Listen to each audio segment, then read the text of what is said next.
খবরদার কেউ ভিডিওটি উপরে ধাক্কা দিবেন না, দেখবেন আপনার কপাল খুলে যাবে। আজকে পড়া লাগবে না, শুধু আপনি শুনবেন, কারণ আমি সই শুদ্ধ করে সূরা ইখলাস 3 বার পাঠ করব, আর আপনি শুনলেই আপনার আমলনামায় 1 খতম কোরআনের সওয়াব উঠে যাবে।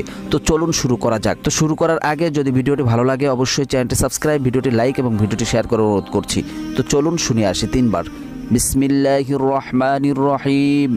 قل هو الله أحد الله الصمد لم يلد ولم يولد ولم يكن له كفوا أحد بسم الله الرحمن الرحيم قل هو الله أحد الله الصمد لم يلد ولم يولد ولم يكن له كفوا أحد بسم الله الرحمن الرحيم قل هو الله أحد الله الصمد لم يلد ولم يولد ولم يكن له কুফুয়ান আহাদ।